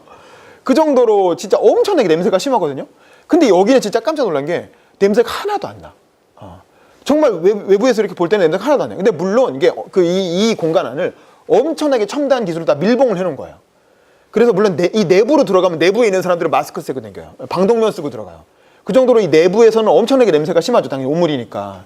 근데 이 밖으로는 냄새가 진짜 1도 나오지 않게 잘 밀봉을 해놓고 그리고 기압 자체를 이 안쪽이 더 높게 해놔가지고 조금이라도 구멍이 나면 밖에 있는 공기가 안으로 빨려 들어가게 해놨어요. 그래서 안에 있는 공기가 밖으로 나오지 않고 밖에 있는 공기가 안으로 빨려 들어가게. 그리고 여기서 유해물질이 전혀 나오지 않게끔 철저하게 유해물질이 안 나오는 그럼 다이옥신이나 그런 유해물질이 나오지 않게끔 온도를 유지를 잘 합니다. 그래서 이제 수분 성분 같은 게 들어가면 그것 때문에 이제 뭐 그 화력이 낮아져 가지고 온도가 이게 참 1000도 정도를 딱 유지해야 유해물질이 안 나오고 완전 연소가 되는데 수분이 들어가면 그것 때문에 온도가 낮아진다는 거예요, 화력이. 그래서 이 수분을 빼는 작업을 해요. 여기 이렇게 들었다 놨다 하면서 수분을 빼고 그다음에 집어넣어서 이제 유해물질이 안 생기게끔 딱 이렇게 화력을 한 900 몇 도에서 1000도 사이를 유지하는 그런 기술이 있는 거죠. 그래서 그렇게 해가지고 태우고 그걸 재활용하고. 그러니까 이게 처음에 들어오려고 당연히 지역 주민들이 이게 처음에는 관에서 그냥 이제 지으려고 했다는 거예요. 딱 짓고 발표했더니 당연히 지역에서 엄청난 반대 운동이 일어났죠. 이 무사시노 주민들도 바보가 아닌데 쓰레기 소각장 들어온다는데 찬성하겠어요? 엄청나게 반대를 해가지고 몇 년을 이거 갖고 투쟁을 했다는 거야. 쓰레기 소각장 반대 투쟁을. 그래서 이거를 어떻게 했냐면 처음부터 아예 그냥 원점 제로 베이스로 돌아가가지고 아예 그냥 백지화하고 기존 계획은 백지화하고 그 지역 주민들을 다 참여를 시켜가지고 새로 원점에서 다시 계획을 짰다는 거예요. 다시 계획을 짜고 모든 걸 그 과정을 아주 투명하게 주민들과 함께 하나하나 협의를 해가지고 이런 식으로 기술도 이렇게 설명하고 이렇게 될 거기 때문에 절대 냄새도 안 나고 지역에 아주 관광 명소가 될 것이다. 라고 이제 주민들을 설득하는 작업을 몇 년에 걸쳐서 한 10년 가까이 한 것 같아요. 10년에 걸쳐서 이 클린센터를 만들었고 이게 만들어져서 결국에는 어떻게 됐냐면 원래 하려고 했던 부지가 아니라 바로 그 옆 부지. 그러니까 멀리 간 것도 아니야. 결국에는 원래 하려고 했던 비슷한 부지에 만들었어요. 기존에 있던 쓰레기 소각장 바로 옆에. 그럼에도 불구하고 어쨌든 주민들이 지금은 굉장히 사랑하는 공간이 됐다는 거죠. 주민들이 맨날 투표하면 찾아와가지고 한번 구경하고 잘 돌아가고 있나 이렇게 보고 관광 명소가 돼가지고 이제 청소년들, 초등학생들 이렇게 견학 코스가 되어 있고 뭐 그런 정도로. 그래서 제가 야 어떻게 이게 이렇게 가능하냐 그랬더니 시민들한테 투명하게 공개했다는 거예요. 모든 과정을 다 투명하게 공개하고 진행되는 과정도 공개하고 그리고 이 과정에서 시민들의 참여를 적극적으로 유도했다는 거예요. 시민참여위원회를 대책위를 꾸려서 그 대책위와 같이 하나하나 계획 단계에서 다 협력하면서 했다라는 거죠. 이제 그런 게 그래서 이거 하나 만드는데 얼마나 들었냐 그랬더니 이거 하나 만드는데 한 1000억 정도 들었다는 거야. 1000억. 야 그럼 도대체 이런 쓰레기 소각장을 1000억씩이나 들여서 만들 필요가 있나? 뭐 이런 생각이 들기도 하지만 요즘 우리나라 지금 쓰레기 문제 엄청 심각하잖아요. 그래서 쓰레기가 어떻게 놀 데가 없어서 뭐 중국으로 수출했다가 뭔가 규정 어긴 게 들통나가지고 다시 이렇게 돌아오고 뭐 이런 판이잖아요. 그런 게 요즘 기사화되고 막 이러는데 지금 수도권 쓰레기 엄청 대란이잖아요. 그래서 인천하고 경기도하고 서울시가 서로 쓰레기 이렇게 안 받으려고 서로 막 퉁치고 뭐 난리도 아니잖아요. 근데 그런 거 생각해 보면 그러니까 요즘 새로 짓는 일본의 쓰레기 소각장은 다 이런 방식으로 만든다는 거예요. 그래서 이런 것들을 1000억씩 들여서 하나씩 짓고 있는 거야. 지역마다. 대신 이런 건 지어 놓으면 큰 돈이 들죠. 물론 큰 돈이 들지만 이런 걸 한번 지어 놓으면 이거는 그 지속 가능한 거야. 그리고 요 위에는 당연히 태양광이 있고 그래서 여기서 이 쓰레기 소각장에서 발생하는 이 열을 가지고 그 옆에 있는 무사시노 시청의 모든 전원을 다 이 열로 공급하는 거예요. 그리고 무사시노 시청 바로 길 건너편에는 또 뭐가 있냐면 스포츠 센터가 있거든요. 주민들이 활용하는 지역 주민센터, 스포츠 센터가 있는데 그 스포츠 센터를 운영하는 전원, 전력도 다 이 무사시노 클린 센터에서 하는 화력, 이 소각할 때 발생하는 그 화력으로 다 공급한다는 거죠. 그래서 그 지역 그리고 나서 남는 거는 우리 집처럼 한정 같은 데 판다는 거예요. 일본의 전력공사에 남는 전력을 또 팔아. 그렇게 해가지고 또 수익을 창출해. 그러니까 이제 이게 뭐 비용은 많이 들지만 한번 만들어 놓으면 그야말로 그냥 지속 가능한, 그리고 자체적으로 계속 이제 에너지가 생산되는 그런 구조를 만들어 놨다라는 거죠. 그리고 요 기술을 요즘 태국이나 동남아 같은 데서 요걸 배우러 온다는 거예요. 배우러 오고, 이거 우리 동네에도 수출해달라고, 지어달라고. 그러니까 기술 수출을 또 하는 거죠. 우리가 원전 건설 수출하듯이 이런 친환경 쓰레기 소각장을 해외에 수출하는 거야. 이거 갖고도 또 엄청나게 돈을 벌겠죠. 그러니까 이걸 보면, 이거 우리나라에도 이런 거 좀 만들었으면 좋겠다, 이런 생각이 들더라고요. 그러면 이게 이제 또 수출 자원화 되는 거죠. 그러니까 일본은 이런 거를, 친환경 기술을 또 이게 이렇게 일종의 성장 동력으로 바꾸고 있다, 만들고 있다, 뭐 이런 생각이 들었어요. 그래서 1,000억을 들여서 이런 걸 만드는 걸 우리가 국민들을 설득할 수 있겠느냐. 근데 저는 해볼 만하지 않을까, 앞으로는. 과거에는 뭐 생각했지만 그런 생각이 들었고. 또 하나는 이제 재밌는 게, 이제 고엔지라고 하는 지역을 갔는데, 이 고엔지라는 게 우리로 치면 홍대와 홍대 입구하고 경리단길 뭐 이런 데 있잖아요. 그러니까 이른바 이제 청년들이, 원래 이제 낙후된 그 지역이었는데 청년들이 들어가서 조금만 이제 가게 만들어 가지고 이제 청년의 거리로 다시 이렇게 부흥시킨 그런 동네 있잖아요. 그게 고엔지라고 생각하시면 돼요. 이것도 이제 경기도권에 있는 그런 데인데, 여기서 제가 갔던 게 이 책인데, 이 가난뱅이의 역습이라고 하는 책의 저자가 운영하는 아마추어의 반란이라고 하는 재활용 가게예요. 재활용 가게. 거기를 제가 직접 가서 이 사람인데, 이 저자를 만나서 거기에 꽂혀있던 책을 제가 바로 이렇게 사가지고 제가 한 권 사겠습니다. 그래서 무려 1,000엔을 주고, 그랬더니 이 저자가 이거 한국 가서 사면 더 쌀 텐데. 그래서 근데 이게 한국에선 11,000원인데 1,000엔 줬으니까 뭐 가격은 비슷한 것 같아요. 그쵸? 근데 이제 여기를 가서, 이것도 이제 김보람 씨가 매칭을 해준 거야. 근데 이 사람은 뭐냐면, 저 보니까 이 책 보니까 94학번이더라고요. 저는 여기를 갔을 때는 뭔지도 모르고 그냥 이 책 제목만 알았지. 또 이런 게. 근데 봤는데 이 사람이 뭐냐면, 일종의 도시 빈민운동을 한 거예요, 이 사람이. 도시 빈민운동을 하면서 이 고엔지라고 하는 일종의 이제 퇴락한 이제 거리, 이렇게 그 약간 몰락한 그런 거리를 도심을 가서 거기를 도심 재생 사업에 뛰어든 거예요. 도심 재생 사업에 뛰어들었는데 이제 아마추어의 반란이라는 컨셉을 가지고 뛰어든 거예요. 그래서 이 친구가 한 거는 뭐 되게 희한한 걸 많이 했는데 이게 일종의 반젠트리피케이션 운동을 한 거야. 지역의 어떤 청년들을 연대해가지고 세입자들의 연대체를 만든 거예요. 그러니까 우리는 홍대 입구가 되게 청년들이 많이 들어가서 홍대 입구, 합정 이런 데가 핫해졌다가 월세가 막 오르잖아요. 월세가 막 오르니까 어떻게 합니까? 월세를 못 내니까 쫓겨나잖아요. 쫓겨나고 거기에 대형 프랜차이즈나 명품샵이 들어오고, 그 다음에 이제 그 쫓겨난 사람들은 더 월세가 싼 데로 또 옮겨가죠. 그래서 거기에 또 지역을 예쁘게 만들어 놓으면 또 대형 프랜차이즈 들어오고 또 쫓겨나고. 그래서 신사 그 동 가로수길이 그런 식으로 번성했다가 쫓겨나고, 홍대 입구로 갔다 또 쫓겨나고, 합정으로 갔다 쫓겨나고, 망원으로 가고, 그 다음에 요즘 뭐 이태원으로 가고 뭐 이런 식으로 막 돌아다니잖아요. 점점 밀려나잖아요. 근데 얘들은 그게 아니라, 얘들이 뭘 했냐면 월세 공짜로 만드는 데모를 한 거예요. 월세를 안 내겠다는 데모를 한 거야. 그 지역에 이제 고엔지 거리에 모인 사람들끼리 이렇게 재활용 가게 같은 걸 만들고, 이렇게 뭐 술집을 만들고, 이제 뭐 바를 만들고, 카페를 만들고 이렇게 한 다음에 다 같이 자기들끼리 이제 가난뱅이 이제 연대 같은 걸 만들어서 월세를 내지 말자, 그냥. 아니 어차피 여기 우리 안 들어왔으면 다 망할 동네인데, 어차피 월세 1원도 못 받을 동네인데 우리가 월세를 왜 내야 되냐, 우리 덕분에 동네가 좋아졌는데, 월세를 내지 말자는 데모를 한 거야. 그리고 월세 안 내고 막 버티는 거야. 근데 이제 뭐냐면, 개개인으로는 건물주 월세 안 내면 뭐 이렇게 쫓아내고 이렇게 다른 사람 들어오면 되지, 하지만 아무도 다 같이 안 내면 될 거 아니에요. 그 지역에 있는 모든 세입자들이 다 같이 월세를 안 내는 거야. 근데 이제 월세를 안 낸다는 건 상징적인 거고, 월세 안 내겠다고 데모하는 판에 월세를 올리지 못할 거 아닙니까? 그렇게 해가지고 이제 그 세입자들의 네트워크를 만드는 거예요. 그래서 여기는 그 아까 말한 마츠모토 하지메라고 하는 이 책의 저자가 만든 난카방이라고 하는 술집인데, 이 술집이 운영 방식이 독특한 게 이 공간만 제공하고 주인들은 매번 바뀌는 거예요. 그 예를 들면 나는 여기서 어떤 컨셉으로 주점을 열겠다. 그러니까 일일 주점 같은 걸 할 수 있는 공간을 공유하는 거죠. 공간만 공유하고 사람들이 들어가서 일일 주점을 매번 여는 거예요. 저희가 갔을 때는, 이때는 뭐냐면 이 마스모토 하지메가 운영하는 게스트하우스가 경영난을 겪어갖고 그 게스트하우스 살리기 위한 뭐 주점 뭐 이런 거였어요. 그 가서 이제 여러 사람들이 막 몰려와가지고 다 같이 이렇게 술 팔아주고, 그러면 이제 매번 주인이 바뀌면서 자기가 또 뭐 식재료 같은 거 갖고 와서 자기 나름대로 뭐 요리해서 팔고, 그거 이제 먹고 뭐 매상 올리고 뭐 이런 식으로 공간만 공유하고 주인은 매번 바뀌는 그런 방식의 주점을 운영하더라고요. 그래서 한국의 박철순이라는 친구가 실제로 여기 가서 일주일간 이 주점을 운영했어요. 그래가지고 이제 뭐 그 친구하고 따로 만나서 뭐 같이 또 술도 먹고 그랬는데, 그런 걸 통해서 일종의 반젠트리피케이션 운동하는 청년들의 어떤 연대가 고엔지라고 하는 지역이에요. 그래서 여러분도 나중에 일본 여행 갈 길이 있으면 고엔지역이거든요. 고엔지역에서 걸어서 갈 수 있는, 혹은 버스 타고 한두 정거만 가면 되는 그런 거리에, 낮에 가면 별로 재미없고 밤에 한번 가보세요. 그럼 굉장히 다양한 어떤 그런 특색 있는 그런 가게들이 우리로 치면 망원동이나 합정처럼 쫙 펼쳐져 있습니다. 그리고 이제 이 아마추어의 반란이라고 하는 이 마스모토 하지메가 직접 운영하는 재활용 가게도 거기 있고, 재밌습니다. 그래서 이 갔다 와서 별 생각 없이 이 책은 그냥 저자 만났으니까 한 권 샀는데, 제가 갔다 와서 읽었어요. 이 책을 읽었는데 되게 재밌는 아이디어가 많더라고요. 그래서 이 책의 추천사를 88만 원 세대에 쓴 우석훈 씨가 썼고, 이 책에 보면 이런 내용이 나와요.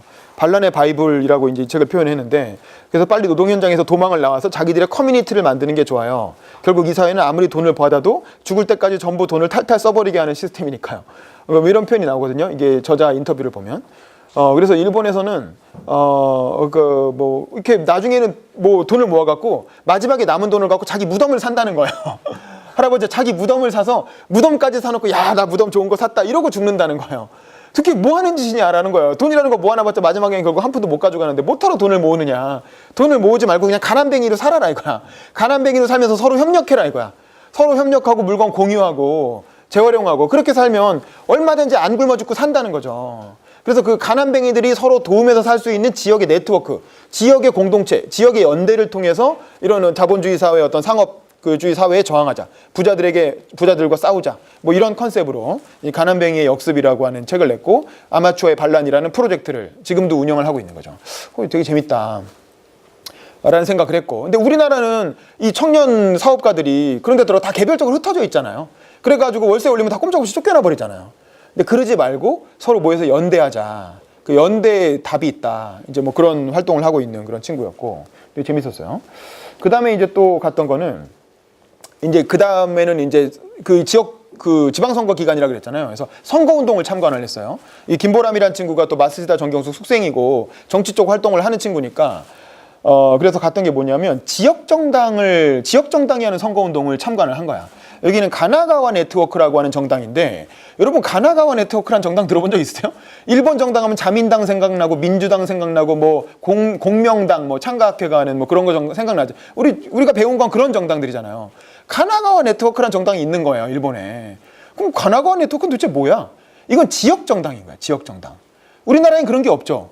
예를 들면 분당 살리기 정당 뭐 이런 건 거예요. 분당 네트워크. 이게 정당인 거야. 아니면 뭐 이렇게 봉천동을 위한 모임, 이게 정당인 거야. 그러니까 우리는 정당 설립 자체가 전국 정당이 아니면 설립을 못하게 돼 있죠. 우리나라 정당법의 문턱이 되게 높아요. 정당 설립을 위한 문턱이. 그래서 5개 지구당, 전국에 5개 도당을 만들고 그 도당별로 당원을 1000명 이상씩 모집을 해서 다 서명을 받아와야, 그래서 전국적으로 5,000명은 최소한, 그것도 옛날에 16개 지도였는데 많이 줄어든 거야. 5,000명 정도의 어떤 그 도당을 만들어야, 그래야 당으로 이렇게 등록을 받아준단 말이에요. 그러니까 이제 당을 만들려면 엄청나게 전국적인 네트워크를 가진 사람이 아니면 당을 만들 수가 없는 거야. 그러니까 정당 창당의 문턱이 되게 높은 거죠. 근데 일본은 그게 아니라 지역별로 정당을 만들 수 있게 해놓은 거예요. 그러니까 정당 설립의 문턱이 되게 낮은 거야. 그러니까 이 가나가와 네트워크라는 건 보시다시피 가운데 있는 빨간 옷 입은 분이 후보고, 옆에 노란 옷 입은 분들은 다 선거운동원들이거든요. 다 전원 여성이죠. 전원 여성으로 구성된 정당이에요. 그리고 이 사람들은 모태가 뭐냐면 생협이에요, 생협. 가나가와 네트워크에서 생협 활동을 하셨던 아주머니들 혹은 할머니들, 이런 어떤 주부들이, 가정주부들이, 이것도 이제 우리나라로 치면 경기도의 그 친환경 무상급식처럼 그 이슈였던 거예요. 친환경 급식. 이 애들 급식을 하는데 되게 뭔가 이렇게 건강에 해로운 그런 식자재를 사용한 그런 것들이 자꾸 나타나니까 그거에 반대하는 데모를 자꾸 했던 거야, 이분들이 생협에서. 그렇게 했는데 안 들어주니까, 정치권이 안 들어주고 뭐 자기들 맘대로 막 하니까 도저히 안 되겠다 해가지고 가나가와 생협에서 가나가와 네트워크라는 미니 정당을 창당을 한 거야. 지역 정당을 창당해서 거기서 후보를 내기 시작한 거예요. 그래서 구의원, 시의원, 국회의원까지, 그 중앙정당까지 이렇게. 근데 중앙정당으로 갈 때는 민주당으로 많이 갔고, 그 다음에 이제 지역에서 구의원, 시의원 출마할 때는 이 가나가와 네트워크 후보로 많이 나왔어요. 그래서 39명의 당선자를 냈어요, 이미. 한 30년 정도 됐고, 39명의 당선자를 냈고, 그래서 여기 보면은 이게 이분들은 한 돌아가면서 해요. 그러니까 자기가 한 번 하면 우리는 한 명 당선되면 되게 우리 심상정도 그렇고 노회찬 돌아가실 때까지 쭉 하잖아요. 아무리 진보정당 후보여도 명망이 생기면. 근데 여기는 한 번 하고 다음 사람한테 물려주는 거야. 그래서 여기 보면은 이 가운데 계신 요 분이 후보였던 분이고 요 가운데 계신 분은 지난번에 의원이었던 분이에요. 지난번에 의원이고 이번에는 내려갔어. 내려가는데 자기 후배를 도와주러 또 선거운동을 도와주러 온 거예요. 선거 사무장 같은 역할을 하면서. 그러면서 이제 그 이렇게 가정 주부 선거운동했던 분이 다음번엔 이분이 후보가 되고 그러면서 그 시의원 도의원하고 또 임기 끝나면 내려오고 또 요 분은 그 옆 지역에서 당선된 분이에요. 또 일본은 특이한 게 선거 날짜가 달라 지역마다. 우리 그렇지만 같은 전국 동시선거잖아요. 우리는 6.3 뭐 지방선거에서 전국에서 동시에 같은 날 하잖아요. 근데 일본은 지역별로 선거 날짜가 다 달라. 그래서 요건 옆 지역에서 가나가와 네트워크로 당선되신 분이 자기는 당선됐으니까 옆 지역구의 선거운동을 도와주러 오신 거예요. 그것도 특이하대. 그래가지고 이런 분들이 다 같이 모여서 또 선거운동하고 끝나고 나서 이제 밥 먹으러 그 버스 타고 이동해가지고 그 생협 사무실, 그 자기들이 원래 생협 활동하던 사무실에 가서 거기서 이제 끝나고 뒤풀이 하는 것까지 저희가 참여를 했는데 생협이다 보니까 음식이다 이런 식으로 직접 손수 싸온 친환경 먹거리 그런 걸로 이제 뭐 찌개 같은 것도 그렇고 여기 뭐 이렇게 뭐 그런 것들 브로콜리나 뭐 이런 것들 다 자기들이 직접 손수 재배해가지고 친환경으로 만든 그런 먹거리들을 가져와서 다 같이 이제 그거 먹으면서 뒤풀이하고 그래서 저도 열심히 먹었습니다. 그래서 맛있다 이러고 이제 뭐 하여간 초밥도 있고 뭐 다 선거운동은 다 할머니 그러니까 남자는 한 명도 없어. 다 할머니, 아주머니, 또 젊은 여성, 주부 뭐 이런 분들이 다 같이 와서 야 이렇게도 정당을 할 수 있게 그러니까 우리도 생각해보면 이런 식으로 정당의 문턱을 낮춰놓으면 지역 정당 되게 많이 생기지 않겠어요? 지역별로? 이렇게 해가지고 그러니까 아까 말한 그 마스모토 하지메도 이 아마추어의 반란을 만든 다음에 이 고엔지 지역에서 구의원으로 출마를 했어요. 구의원으로 자기가 직접 출마해서 한 2,000표 정도 받아야 당선되는데 한 1,000표 정도를 받았어요. 그리고 선거운동도 완전 굉장히 자기 반란의 컨셉에 맞춰서 외부에서 뭐 이렇게 뭐 DJ 부르고 뭐 가수 불러서 펑크로 공연하고 막 그런 식으로 선거운동을 한 거야. 선거운동 자체를 가지고 일종의 축제를 벌인 거죠. 그런 식으로 이제 이게 가능했던 이유는 그래서 얘가 만들었던 정당 이름은 혁명 후 세계예요. 혁명이 된 이후의 세계를 한번 이 선거운동을 통해서 보여주겠다 해가지고 혁명 후 세계. 뭐 이런 식으로 그러니까 지역 정당을 만들 수 있는 문턱이 되게 낮다는 거죠. 근데 우리는 이 정당을 만들 수 있는 문턱이 되게 낮죠. 그래서 우리는 자꾸 중앙에서 비례대표제 늘려가지고 뭐 이렇게 뭐 자꾸 중앙의 녹색당이니 뭐 이런 걸 자꾸 청년정당을 다 중앙정당으로 만들려고 하잖아요. 근데 이렇게 지역 정당을 만들어서 지역을 바꾸는 그러니까 이렇게 바꾼 것들이 아까 말한 이제 친환경 뭐 클린센터라든가 뭐 이런 걸로 다 지역 주민활동으로 연결되는 거겠죠. 이게 좀 지역 정당이라고 하는 것도 저는 생각도 못했는데 옛날에 뭐 이론적으로는 알고 있었지만 이렇게 실제로 되고 있는 모습을 보니까 되게 신기했다. 그런 게 있었고. 그 다음에 이제 스마트시티. 스마트시티는 그러니까 일본에 이제 이런 스마트시티에 견학할 수 있는 그 홍보관들이 되게 많더라고요. 그래서 그런 거 이제 같이 둘러봤는데 뭐 여기도 그렇고 이제 그런 스마트시티 홍보관을 2개 정도 둘러봤습니다. 뭐 되게 잘 돼 있어요. 근데 이거의 특징은 뭐냐면 다 이게 대기업들이 여기는 파나소닉 아까 말한 그 마스시타 고노스케 그 사람이 죽기 전에 파나소닉이 원래 되게 유명한 그 제조업 공장이잖아요. 전자제품 소니 뭐 아이와 뭐 이런 워크맨 같은 거 만들던 유명한 제조업체잖아요. 근데 그게 다 망했잖아요. 망해갖고 그 공장이 망해서 이제 그 폐업 위기가 되니까 이거를 스마트시티로 바꾼 거예요. 그 옛날에 폐공장을 스마트시티로 바꿔서 거기서 그 만들어지는 뭐 에너지 같은 걸 그 위에 이제 그 태양광 같이 쫙 깔고 그 지역에 에너지를 공급하는 그런 스마트시티로 지역을 완전히 이렇게 바꾸고 여기는 카사노하라는 지역도 어떤 대기업이 뭐더라? 대기업이 들어오고 이 도쿄대 분교를 여기다 만든 거예요. 도쿄대 분교를 유치해서 전 세계에서 연구진들을 이렇게 유치를 한 거예요. 전 세계에서 온 연구진들이 여기서 같이 이제 연구를 하면서 뭐 3D 프린터 같은 것도 뭐 직접 이용도 할 수 있고 뭐 하여간 뭐 그런 걸 되게 보기 좋게 이렇게 잘 만들어 놨어요. 그래서 쭉 다니면서 뭐 당연히 태양광으로 쫙 깔려 있고 거기서 직접 생산하는 걸로 이제 뭐 할 수 있는. 그래서 이제 이것도 나중에 한번 기회가 되면 돌아보시면 뭐 잘 해놨는데 여기 계신 분이 와세다 대학교 무슨 박사님인가 교수님인가 뭐 그렇고 가운데 계신 분이 우리 알려주면서 이렇게 돌아다니는 분들이고 그래서 그 스마트시티 홍보관 같은 것도 이제 둘러봤고요. 근데 어쨌든 마스시타 고노스케가 죽기 전에 되게 좋은 일을 많이 해놨더라고요. 그래서 재밌다 이런 생각을 했고 그다음에 요거는 이제 아키하바라라고 우리 되게 유명한 전자상가로 우리 치면 그 용산 전자상가 같은 그런 곳이잖아요. 근데 아키하바라에 가면 우리도 용산 전자상가에 이렇게 고가 다리 같은 거 있잖아요. 밑에 이제 터널 같은 거, 뭐 굴다리 같은 거 있잖아요. 이제 그런 곳인데 거기를 예술인들을 이렇게 오라고 해요. 그 밑에 상가를 쫙 이렇게 한 몇백 미터, 한 1km 가까이 되는 긴 거리를 다 조그맣게 상가로 쫙 만들어 놓은 거예요. 그래서 이제 아까 그 아까렌카 그 빨간벽돌 창고 같은 그런 그 예술인들의 거리로, 예술인들이 자기들이 공방으로 만들어서 자기들이 직접 그 자리에서 뭔가 생산해 가지고 거기서 바로 파는 그런 예술 상가를 쫙 만들어 놨더라고요. 그래서 아키하바라 예술, 아키오카 아티잔이라고 해서 이제 예술인들이 와서 공방으로 해서 자기 물건을 파는 그런 상가를 쭉 만들어 놨고, 제가 되게 재밌게 봤던 게 뭐가 있냐면 만화경을 만드는 장인이 있어요. 만화경 알죠? 만화경이라는 게 뭐냐면 이렇게 들여다보면 안에 뭐 되게 이렇게 알록달록한 색깔이 뭐 되게 다양하게 해서 이렇게 돌리면 막 신기하게 막 돌아가는 그런 거 있잖아요. 그 만화경을 만드는 장인이 있는 거예요. 그래서 만화경 이게 뭐 진짜 조그만 것부터 아주 큰 것까지, 그리고 그것도 되게 예쁘게 되어 있는 그런, 딱 봐도 무슨 만화에 나오는 주인공처럼 수염 이렇게 덥수룩하게 기르고 그런 할아버지가 거기서 직접 만화경 팔고 있어요. 근데 이제 이렇게 근데 보니까 신문에 막 이렇게 소개된 뭐 기사도 있고 막 그렇더라고요. 근데 만화경 하나가 막 10만 원, 뭐 50만 원 막 이런 거야. 만화경 하나. 그러니까 엄청 고부가 같이 이렇게. 근데 이거 매니아들이 또 수집을 하겠죠. 수집가들이 와서 이제 뭐 사 가겠죠. 그런 예술 상품을 직접 만들어서 팔 수 있는. 그러니까 이제 이게 고가다리 비틀, 우리 같으면 그냥 이제 뭐 노숙자들이 막 있을 만한 그런 공간을 예쁘게 리모델링을 해서 상가로 만들었고, 또 하나는 이제 이런 거죠. 여기는 학교, 치오다라고 하는 지역에 있는 폐교. 학교가 이제 망했잖아요. 우리도 지금 이런 폐교들 많잖아요. 저출산 고령화 때문에 애들이 안 들어가니까 뭐 초등학교 폐교되고 그런 경우 많잖아요. 근데 그 폐교를 하나하나의 또 이렇게 그 학교를, 교실을 다 갤러리로 바꾼 거예요. 그래서 안에 들어가면 다 예술가들이 자기들이 만들어 놓은 사진, 뭐 그림, 혹은 조각, 이런 걸 쫙 볼 수 있는 그런 갤러리, 아니면 뭐 예술가들이 그 작업하는 공방, 혹은 이제 사무실, 그런 걸로 이제 만들어서 준 거죠.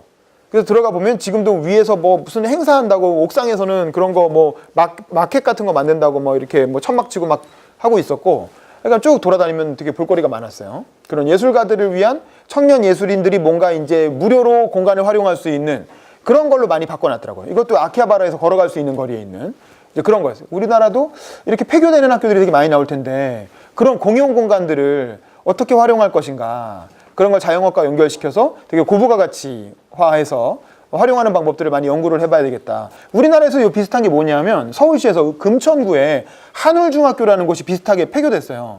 폐교되니까 그걸 서울 박원순 시장이 모두의 학교라는 이름으로 리모델링을 해서 일종의 지역의 평생교육 시설로 활용해서 운영하고 있는 데가 하나 있는데, 제가 이제 그 모두의 학교 만들 때 신촌대학교 운영위원장으로서 자문위원으로 한번 들어가서 회의에도 좀 참석하고 그랬거든요. 근데 이제 우리나라 이제 그런 게 이제 막 시작되는 단계인 거야. 근데 일본은 우리보다 한 10년에서 20년이 빠르잖아요. 그런 저출산 고령화 현상이.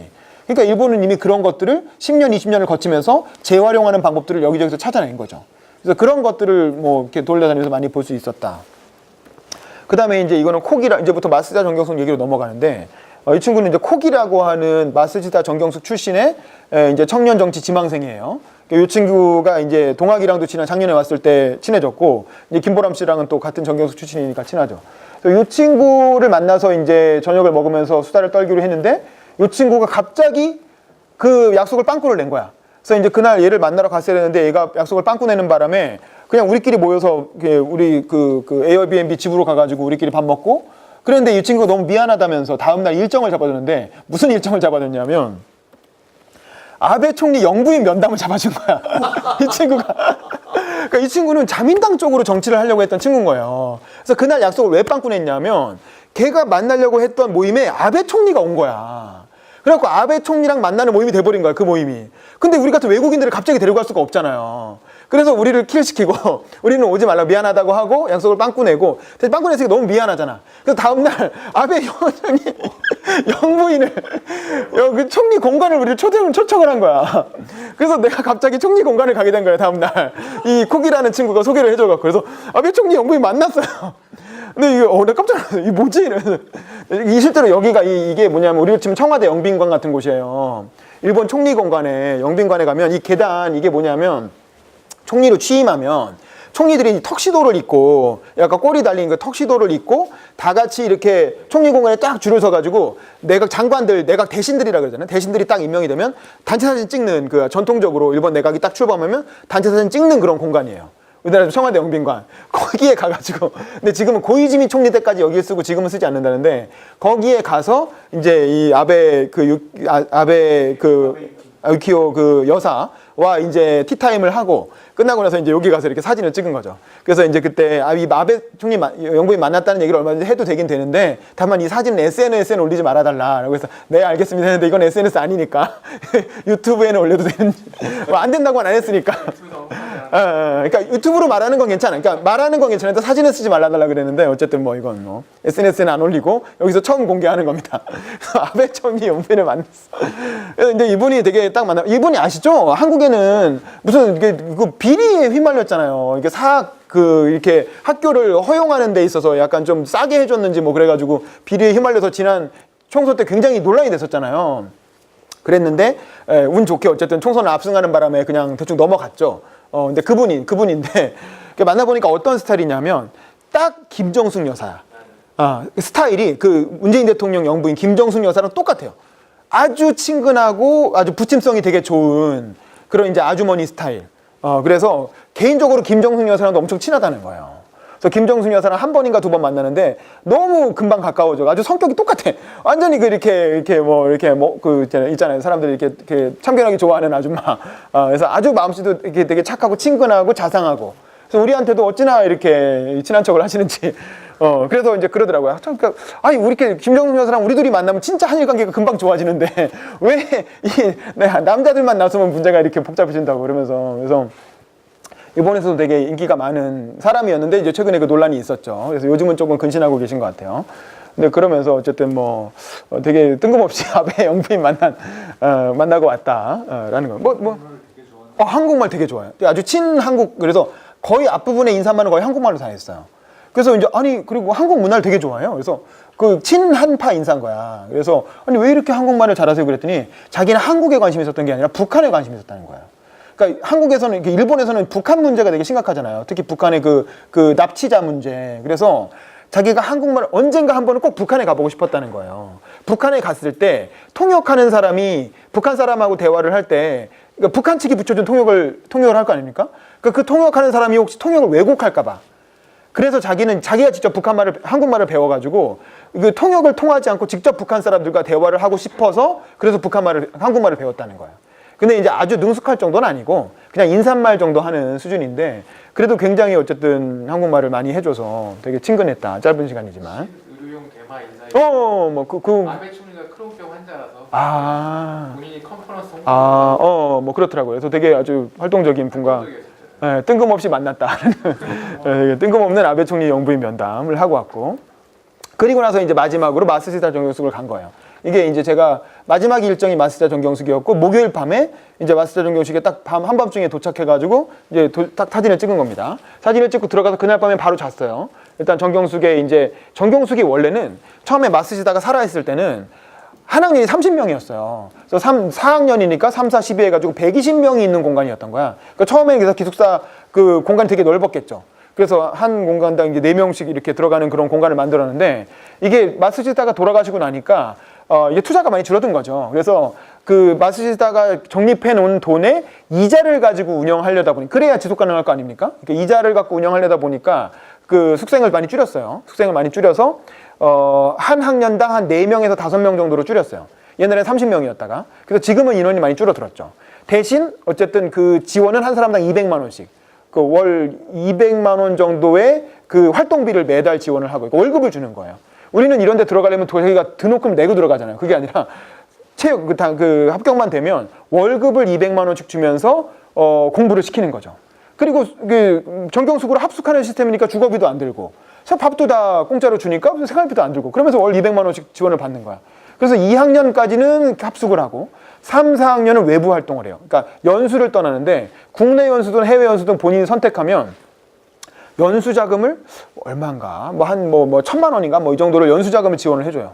그래서 자기가 원하는 그 어떤 세계 어디든 자기가 가고 싶은 곳을 정해서 연수 계획을 내면 그거를 이제 사무국이 검토를 해가지고 조율을 한 다음에 이제 지원금을 줘서 내보내는. 그래서 3, 4학년은 해외 활동을 하고 1, 2학년은 합숙을 하고 이런 식으로 4년제 프로그램으로. 근데 물론 3년 만에 빨리 졸업할 수도 있고 자기가 원하면. 그래서 이제 22세부터 35세까지 였다가 최근에 39세까지 늘리는 걸로 뭐 추진하고 있대요. 그렇게 해가지고 4년 정도 운영하는 그런 프로그램인데 여기를 저희가 간 거죠. 그래서 이제 하룻밤 딱 자고, 그러니까 잘 때부터 이제 김보람 씨가 얘기를 했어요. 내일 아침에 반드시 아침 6시에 모여서 집합을 해야 된다. 그러니까 절대 늦잠 자시면 안 된다. 6시 땡 되면 자기가 문 앞에서 딱 기다릴 거니까 무조건 6시 전에 딱 옷 입고, 그러니까 추리닝과 운동화로 환복하고 기다리셔야 되는데, 근데 나는 추리닝이 없으니까 그냥 옷 입은 그대로 저는 단벌로 그냥 갔으니까. 그렇게 해가지고 다음날 아침에 딱 되면 뭐냐면 아주 유명한 명물입니다. 아침 청소를 하는 거예요. 마쓰시다 정경숙의 딱 이 아까 그 입구부터 그 숙으로 들어갈 때까지 한 몇백 미터 정도, 한 200미터? 그게 넓진, 아주 길진 않아요. 200미터 정도 이렇게 도로가 있잖아요. 들어가는 도로. 그 도로가 위에 이제 나무가 이렇게 쫙 나 있어요. 나무에서 그 낙엽이 엄청나게 떨어져요. 사시사철 계속 떨어져. 그럼 낙엽이 하루만 지나가면 바닥에 아주 쫙 낙엽이 깔려 있어요. 그럼 아침마다 이 숙생들이 다 같이 모여서 간단하게 이제 체조를 하고 이거를 청소를 하는 거야. 이 낙엽을 쓰는 게 매일매일 아침에 일과인 거예요. 아침 6시에 전교생이 다 같이 모여서 낙엽을 쓰는데, 이거 제가 놀란 게 진짜 안 쓸려. 낙엽이 엄청 조그매. 엄청 조그매 바닥에 쫙 이렇게 붙어 있어가지고 진짜 안 쓸려요. 근데 이거 사실은 전기 청소기를 훅 하면 다 쓸릴 텐데 굳이 그러지 않고 전교생을 동원해갖고 아침마다 낙엽을 쓸게 하는 거야. 근데 그게 마쓰시다 정경숙의 그 철학이 담겨 있는 거야. 마쓰시다 고노스케의 철학이 담겨 있는 거야. 그래서 그 저격을 이렇게 막 30분에서 1시간 정도를 열심히 막 땀을 뻘뻘 흘리면서 쓸어요. 쓸고 나면 그리고 이렇게 해가지고 쓸어 담으면 깨끗해져요, 진짜. 그 진짜 아주 완전 깨끗해지거든요. 애들이 청소가 이제 숙달돼가지고, 그러니까 우리도 같이 다 쓸었어. 깨끗해지고 나면 또 한 저녁 때만 돼도 다시 다 떨어져 있어. 그럼 다음날 되면 또 쓸어. 그러니까 이걸 무한 반복을 하는 거예요. 그리고 나서 이걸 끝나고 나면 이렇게 한 바퀴를 돌아요. 이 바로 앞에가 이게 해변가예요. 바로 나오면 바로 해변이 나와요, 바닷가. 바닷가를 1km 정도를 뛰어. 매일 구보를 하는 거예요. 구보를 다 같이 해가지고 이렇게. 근데 뛰는데 저 같은 경우에 구두를 신었기 때문에 다행히 이제 그 무릎도 좀 발도 아프고 그랬더니 김보람 씨가 좀 봐줘. 김보람 씨는 2학년이라 이제 선배라 1학년들 이렇게 굴리고 이제 뛰어. 1학년들 열심히 뛰고 우리 2학년들은 나랑 동학이랑 보람 씨랑 같이 셋이 산책 비슷하게 좀 걷고 여기 바닷가에서 사진 찍고 그냥 그러고 들어가는데, 들어가고 나서 이렇게 동그랗게 둘러갖고 이제 같이 이렇게 아침 체조 같은 거 하고, 이게 딱 우리가 국민 체조하는 건 똑같아요. 거기 일본에서는 그런 체조가 있더라고요. 똑같이 음악 틀어놓고 체조하고 돌아가면서 이제 소감 발표. 오늘의 이제 이렇게 청소한 거에 대한 소감 발표하는데 저한테도 갑자기 소감 발표를 하라는 거예요. 그래서 제가 그래서 뭐라 그랬냐면 이렇게 얘기했어요. 제가 이제 대학 때 우리 서울대 정치학과, 나는 대학 때 정치학을 전공했다. 근데 이제 몇십 년 전에 그 정치학과 다닐 때 교수님 중에 한 분이 그 김홍우 교수님이란 분이에요. 근데 이제 퇴임하셨는데 그분이 뭐라 그러셨냐면, 제가 아직도 기억, 술자리에서 농담 삼아 그런 말을 하신 적이 있어요. 야, 정치가 쉬면 국민은 죽어.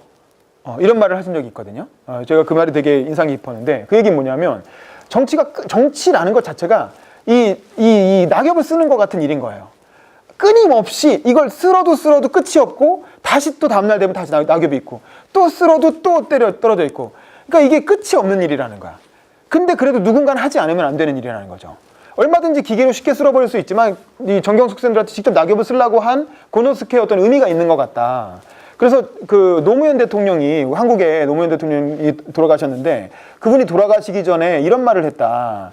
자기가 세상을 바꾸려고 정치를 했는데 이제 대통령 임기를 마치고 와서 생각해 보니까 마치 이 물을 가르고 나온 것 같다. 물이라는 게 가르고 지나가면 다음날 뒤에 물이 그대로 또 있잖아요. 그러니까 자기는 세상을 바꾸기 위해서 정치를 했는데 마치 물을 가르고 지나간 것처럼 그대로 이렇게 바뀐 게 없더라. 그래서 이제 그분은 정치하지 말라고 얘기했다, 후배들한테. 여러분 정치하지 마세요라고 했는데, 저는 노무현 대통령은 이제 뭐 그렇게 말씀하셨지만 그럼에도 불구하고 이 마쓰시다 정경숙의 낙엽을 쓸듯이 또 물을 가르듯이 끊임없이 정치를 하는 사람들이 나와야 세상이 그래도 조금씩 더 좋아지지 않겠느냐. 그래서 이제 그런 마음으로 다시 낙엽이 떨어질 거지만 그래도 한나절이라도 다시 이 거리가 깨끗해지게 하기 위해서 정치인이 필요하다라는 마음으로 아마 고노스케가 이런 프로그램을 정경숙에 넣은 것 같다라고 이렇게 제가 그걸 느꼈다, 청소를 하면서 이제 그런 얘기를 했어요. 그랬더니 끝나고 나서 이제 이 마쓰시다 정경숙 출신으로 일본 민주당 국회의원을 했다가 국회의원을 이제 퇴임하고 다시 이 숙으로 돌아와서 여기서 일종의 이렇게 그 교직원 같은 걸 하는, 선배로서 후배들 가르치는 그런 조교 같은 역할을 하는 전 의원님이 계셨어요. 이제 그분이 이제 저한테 와가지고 아까 이제 내가 한 말을 다 일본말로 통역을 해줬죠, 김보람 씨가. 그랬더니 자기도 아주 동감한다고. 그러니까 자기도 정치를 하고 돌아왔잖아요. 그 국회의원을 하고 돌아왔는데 보니까 진짜 물을 가르고 온 것 같다고. 자기도 그 노무현 대통령 하신 말씀 아주 100% 동감한다고 뭐 그런 얘기를 하더라고요. 근데 이 정경숙 특징이 뭐냐면 이 정경숙에서는 지덕체란 말을 쓰지 않아요. 덕지체라고 해요. 덕지체. 정경숙의 교육 철학은 덕지체다. 그러니까 덕을 기르는 게 기본인 거야. 덕을 기르고 그 다음에 지식은 두 번째고 그 다음에 체육. 근데 아까 말한 이제 체력을 기르는 것도 굉장히 중요하죠. 그래서 오전에는 공부를 해요. 그러니까 공부 어떤 식으로 하냐면 아까 말한 청소하고 구부하고 이러는 게 아마 이 덕 교육인 것 같고. 그러니까 이 졸음책 주 숙감님 만나서 이제 같이 이제 인터뷰도 했고, 이분도 역시 마스자 정경숙 출신으로 정치에 도전을 해서 20대 때 국회의원에 출마를 했었다 그래요. 한 20년 전에 벌써. 그래갖고 이 당시도 굉장히 희귀한 사람이었다고요. 그 나이에 일본에서는 정치는 되게 어르신들이 노인네들이 많이 하거나 아니면 국회의원 자식들이 많이 하거나 그러잖아요. 그래서 이 친구도 이분도 출마했을 때 똑같은 얘기를 들었다는 거예요. 젊었을 때, 야, 너 돈 있어? 아니면 아빠가 국회의원이야? 근데 아빠도 전혀 그런 백도 없고 돈도 없고. 그랬는데 한번 마스자 정경숙 출신이라는 것만 갖고 20대 때 국회의원에 출마했던 거야. 물론 떨어졌죠. 그래서 뭐 이런저런 활동을 하시다가 뭐 교수도 하고 뭐 이러다가 이제 다시 이제 들어와서 지금은 이제 숙감으로 일을 하시는데, 이분도 이제 요즘 일본 정치의 그런 모습을 보면서 한국도 마찬가지고 뭔가 이렇게 청년들이 다 같이 나서 갖고 청년 정당을 별도로 만들어야 되는 거 아니냐, 뭐 이런 말씀도 하시더라고요. 그래서 그 특히 이제 김보람 씨가 이제 우리가 키우고 있는데, 이 친구 좀 한국에 가면 정치 좀 할 수 있게 여기 이동학상이 꼭 도와주라고, 이동학상만 믿겠다고 이제 벌써 이제 졸업생 이제 세일즈를 막 하더라고요. 그래서 예 그리고 이제 뭐 그러고 왔습니다.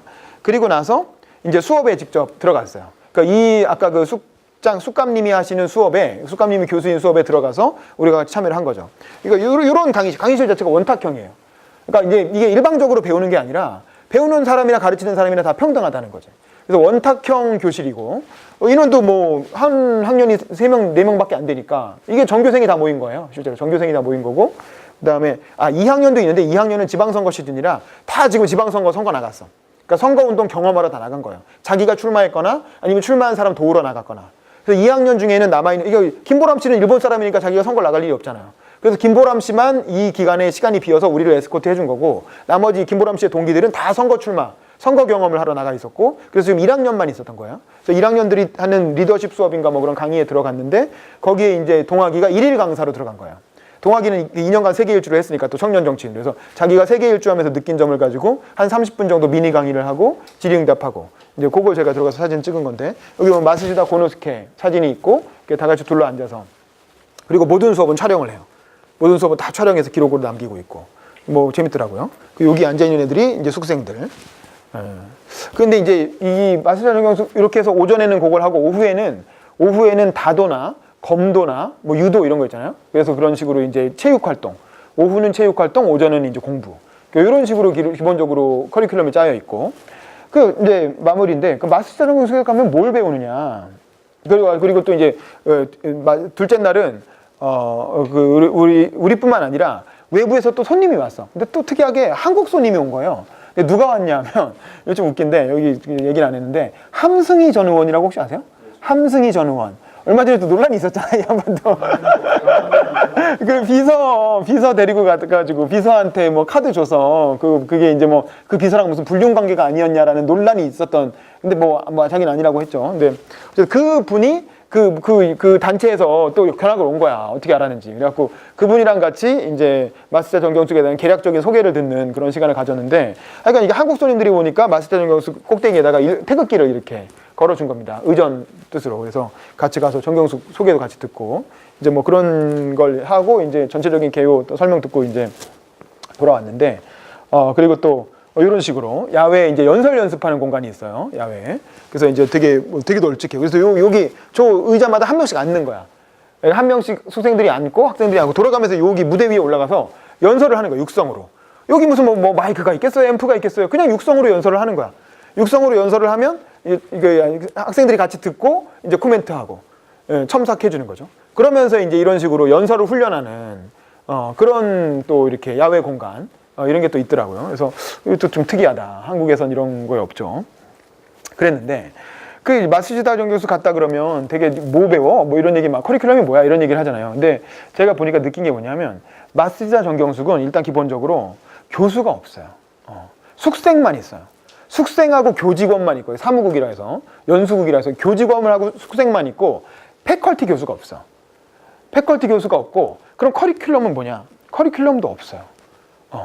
꼭 이걸 배워야 된다고 하는 커리큘럼은 아까 말한 아침에 청소하는 거하고 구보하는 거, 그 다음에 오후에 다도랑 검도 뭐 이런 거 있죠. 일본 문화나 체육활동하는 요것만 있고 지식적인 커리큘럼은 없어요.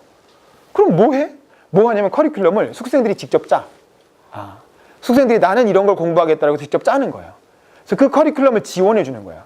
그래서 나는 이런 사람 강의를 들어보고 싶다고 하면 그 사무국에서 그 사람을 컨택을 해가지고 강사로 불러오는 거예요. 그래서 듣고.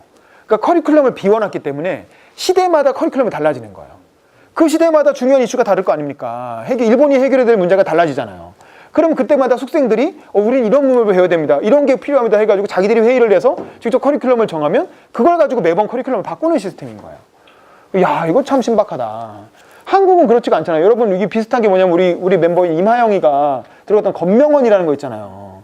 건명원 들어가면 뭐 하냐면 다 교수들, 그 교수하다가 은퇴하신 분, 아니면 교수 때려치고 이게 더 재밌겠다 해가지고 오신 분, 그런 분들이 뭐 라틴어 가르치고 라틴어 도덕경 가르치고 말했잖아요. 그래서 라틴어 다 외우라고 하고 뭐 도덕경 외우라고 하고. 그러니까 그 교수들이 자기들이 이미 머릿속에 이상적인 교육의 상이 있어.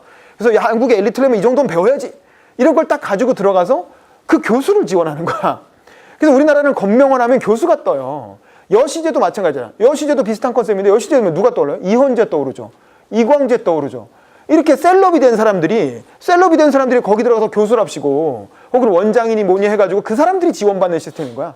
이미 셀럽화된 사람들을 지원하는 시스템인 거예요. 근데 마쓰시다 정경숙은 교수가 없어. 그리고 진짜 아무 백도 없고 원래 부자도 아닌 그런 사람들을 비전만 보고 뽑아가지고 그 사람들 하나하나를 지원해 주는 거야. 그래서 그게 30년, 40년이 되니까 여기서 벌써 노다 총리가 나왔고 대신이라고 해서 장관도 11명이 나오고 총리가 1명 배출되고 국회의원은 뭐 몇십 명 셀 수도 없어요. 그리고 기업 경영자료도 많이 나오고 주로 민주당 쪽으로 많이 나왔죠. 그래서 정치 쪽으로는. 왜냐하면 자민당 정치에 반대하는 그런 컨셉으로 만든 교육기관이기 때문에 주로 이제 민주당 쪽으로 많이 국회의원을 했고 민주당이 집권했을 때 총리도 배출한 거고. 어쨌든 그렇습니다. 그래서 참 그러니까 우리나라로 치면 약간 미국 야당 성향의 어떤 재벌이 돈을 투자를 해가지고 그런 어떤 이렇게 대안적인 리더를 기르는 그런 그 학교를 만든 거야. 그리고 이거의 어떤 철학적 뿌리는 당연히 메이지 유신 때의 요시다 쇼인이 만들었던 쇼카 손카쿠. 거기서부터 당연히 철학적 뿌리가 있겠죠. 그 경험을, 그 역사를 알기 때문에 마쓰시다가 여기에 돈을 썼겠죠. 그래서 우리나라는 요 비슷하게 하는 게 이제 여시다나 건명원이지만 다 이제 교수를 우리는 띄워주고 교수를 지원하는 시스템이고 학생들은 건명원도 뭐 그렇게 해가지고 커리큘럼 다 짜놓은 거 그대로 배우라고 하고 그거 따라오는 사람들한테 다 마치고 나면 뭐 해외 연수 한번 보내주나 뭐 그런 정도죠. 그러니까 되게 학생을 지원하는 게 되게 짜. 그리고 아산서원이라고 해서 비슷한 또 현대에서 하는 게 있죠. 정주영 그쪽에서. 아산서원도 이건 정치 쪽 리더가 아니라 시민사회 리더를 지원하죠. 시민사회 리더 지원했고 한 달에 한 100만 원 정도씩 활동비 주고 그게 아산서원이 비슷하죠. 굳이 말하자면. 비슷한데 그 마쓰시다 정경숙처럼 이렇게 정치 쪽의 엘리트가 아니라 시민사회 쪽으로 키워내는 뭐 그런 프로그램이 있긴 한데 이제 여기처럼 그렇게 유명하진 않죠. 지원 액수 좀 더 적고. 뭐 하여간 그렇습니다. 그래서 요거까지 마치고 제가 이제 그 다음에 나리타 공항으로 와서 비행기를 타고 이제 한국으로 돌아온 게 이제 여행의 끝이다. 근데 어쨌든 뭐 정리해서 다시 말씀드리면 그러니까 도시재생 그리고 스마트시티 그리고 지역 정당 그 다음에 이제 마쓰시다 정경숙 이런 걸 테마로 해서 일주일간 일본을 한번 돌아보는 그런 여행이었다. 그래서 이게 뭐 우리가 관광으로는 여행을 많이 가잖아요. 뭐 도쿄도 가고 뭐 오사카도 가고 일반적인 관광지는 많이 가는데 이런 기회가 아니면 김보람 씨나 이동학의 어떤 세계 일주라고 하는 그런 특별한 기회가 아니면 가볼 수 없는 경험이었기 때문에 여러분과 한번 나누면 어떨까 싶어서 별것도 아닌 얘기를 이렇게 길게 했습니다. 감사합니다.